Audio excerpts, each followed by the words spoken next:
Welcome back to our journey through the Cold War.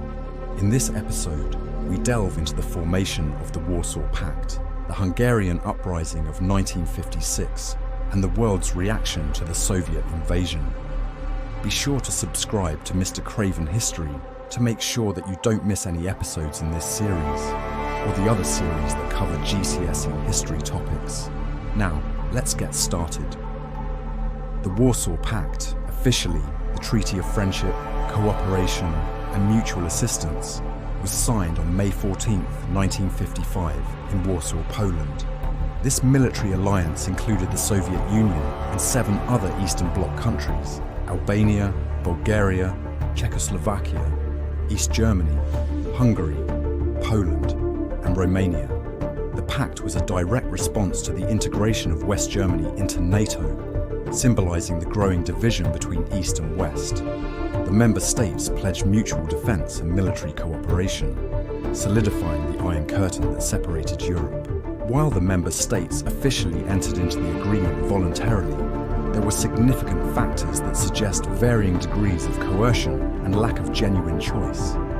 Leaders of Eastern Bloc countries were generally aligned with Soviet interests, often due to shared ideological commitments to communism.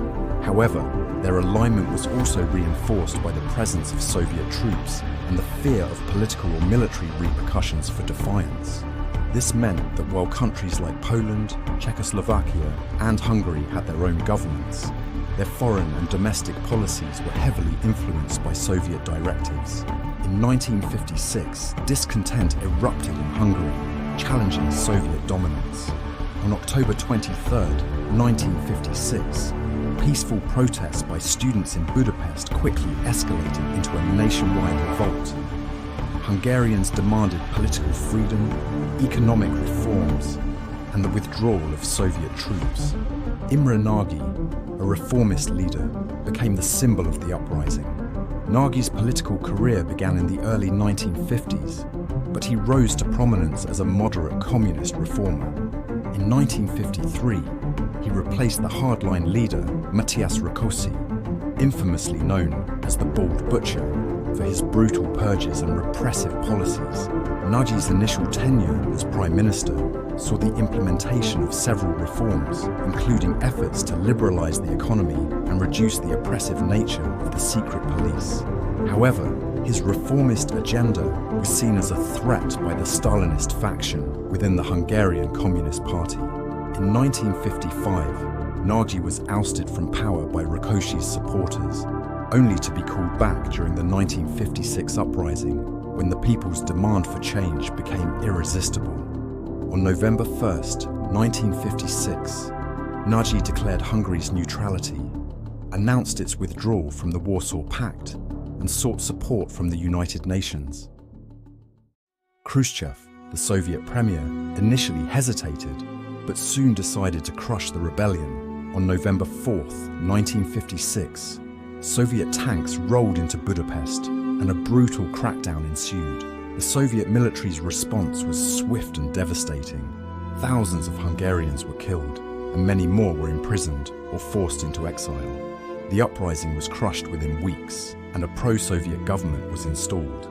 Imre Nagy sought asylum in the Yugoslav embassy, but was eventually captured by Soviet forces. In a secret trial, he was convicted of treason and executed on June 16, 1958. Nagy's fate became a symbol of the Soviet Union's ruthless grip on its satellite states.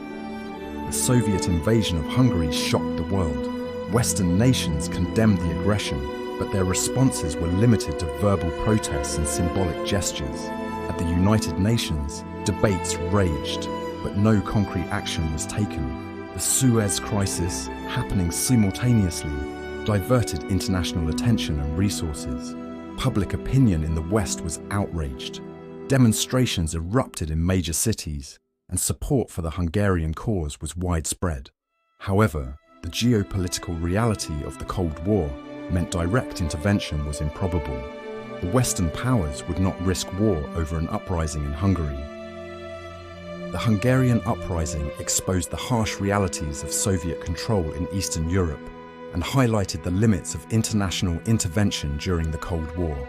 Join us in the next video where we will be examining the Berlin Ultimatum. Thank you for watching. If this video has been helpful, let us know in the comments below.